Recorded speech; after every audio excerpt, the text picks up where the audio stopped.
Hello, my name is Giles Waith, and in this video I'm going to give you 5 ideas to help you shape your guitar sound. They're primarily focused on the electric guitar, but you'll probably find that some of them are useful for the acoustic as well. And we're just going to look at what we can do with the instrument itself rather than looking what we could do with effects pedals or the guitar amp as well, just to keep it nice and focused. So let's get started. Number 1, the area you play in.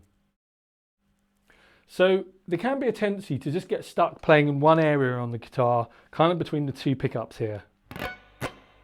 Maybe just because it's the convenient place to come down to when you're playing. But if you widen out the area you play, you'll find that there's a lot more sounds that you can get from the guitar. So what I mean is you can play right up on the neck, sorry, or you can play right down on the bridge. On the neck we get a lot more bassy, middly sound. Sounds great for blues. It sounds good with rakes.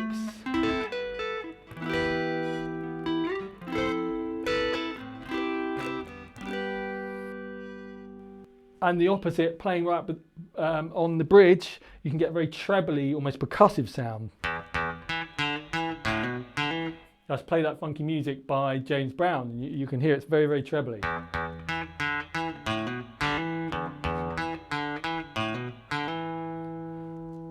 So those are the 2 extremes, but you can obviously play around with just going close to those areas to get a more bassy sound or a more trebly sound. You can do that mid-song if you're listening to your guitar and you're like, oh, it's not cutting through enough, you might want to be a bit more trebly. If it's a little bit too sharp, get a bit more bassy, a bit closer to the neck. Number 2, changing the pickup position. So just as we moved our hand around to change the sound, between bassy and trebly, we can do the same with our pickup selector. So you can see here I've got 3 positions. When it's pointed towards the neck pickup is on. When it's in the middle, both pickups are on. When it's pointing towards the bridge is on. Just as when we played, it gets progressively more trebly as we go to the bridge. So here we've got a bassy sound. With both of them on, it's more powerful and a bit more balanced. And then when we get to the bridge, it's a lot more trebly. Now this can be really useful when you're going between sections on a song. So for example, I could play the verse with a kind of middly sound, so I'll be on the neck pickup, and then I could play the chorus with a more trebly biting sound with the bridge pickup. So I'll show you a little example, just something I made up.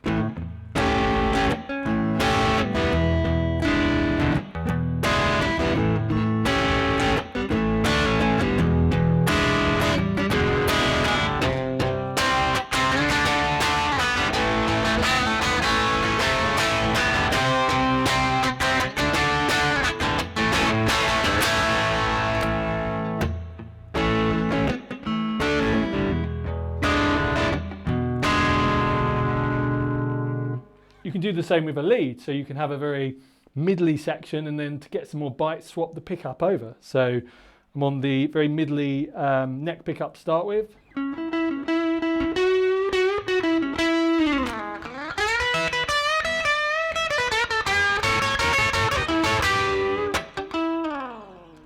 And then I swapped over to the bridge pickup halfway through, which I'm sure you could hear. Number 3, the tone control. So on most guitars you'll have a volume control and a tone control and maybe more than one of each. On my Telecaster here you'll see I've got a volume control and a tone control. I find that many of my students have ignored the tone control, but it's a really great way to boost the treble or cut away the treble. So if you listen to a chord, here it is really, really, really bassy. And here it is with the treble, up the tone up full.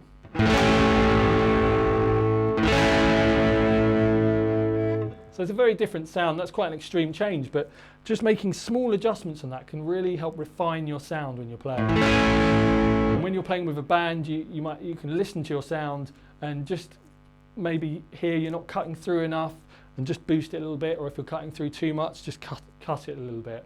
You'll notice that my treble pickup is very, very trebly and quite thin, so quite often I'll want to cut the treble a little bit on that.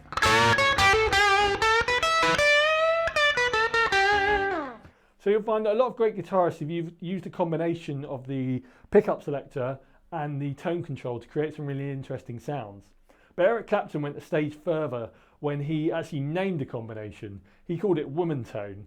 It's a sound that he used a lot during the time he was with the band Cream in the late 60s. And you can hear it on songs like Strange Brew. The way to create this sound is to go onto the neck pickup and completely roll off the tone. And then you get this type of sound.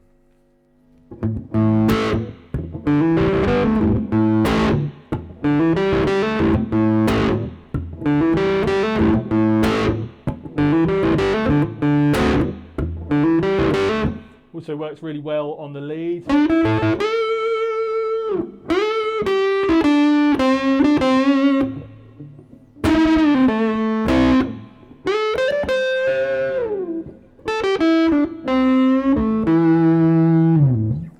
So it's a really kind of middly powerful sound that doesn't have the kind of treble element that a lot of distorted guitar has.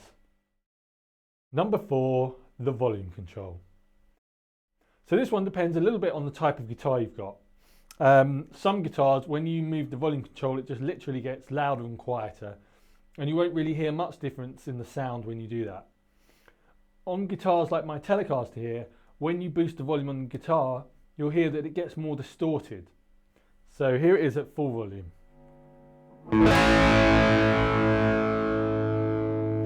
There's a very dramatic change when we go down to just above 0. You'll hear that it'll be really quite clean.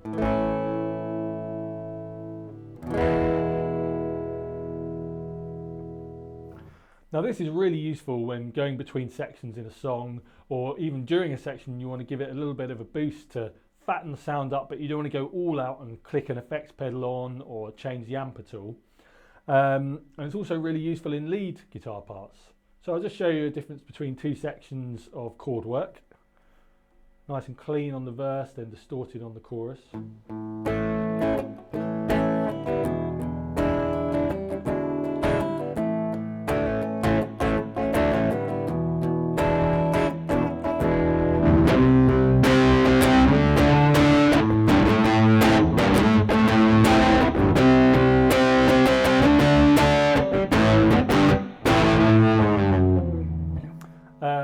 And then a little bit of lead, we'll do the same things. We'll be clean at first and then get more and more distorted. So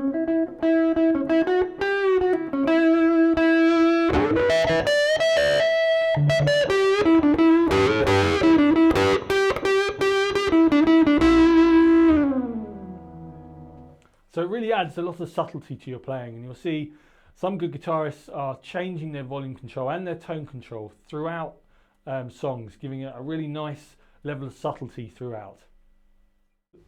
Number 5, the right hand technique. So the way we hit our strings and how hard we hit our strings not only affects the sound in the most obvious way, but it also affects the gain and the way the strings resonate. So if you have a listen to this song here, it's a Jimi Hendrix song that he played at Woodstock. When I hit the strings hard, you'll hear that there's more gain than when I hit the strings softly.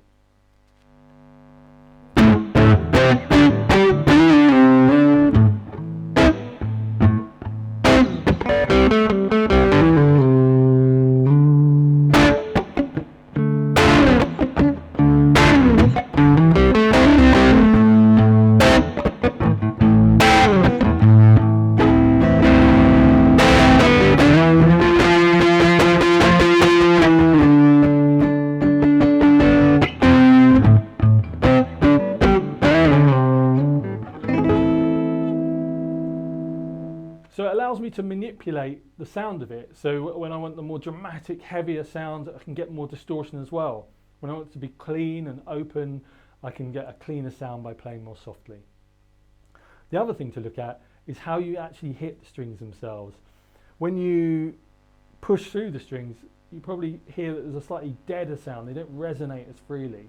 when you stroke across the top, they can resonate more freely and you get a more open sound. So have a listen to these two. Here I am pushing through the strings. Here I am stroking across the top. You still get the power if I hit harder. But there's a different quality to the way the strings vibrate. So I think it's worth looking at those two elements and many others in the way you're using your right hand. And I hope these 5 ideas have been useful for you and stimulate you to explore. Because I think it's important to remember there isn't really a right way or a wrong way to play things, but the more you explore, the more things you're going to have open to you to put into your playing. Thanks for watching.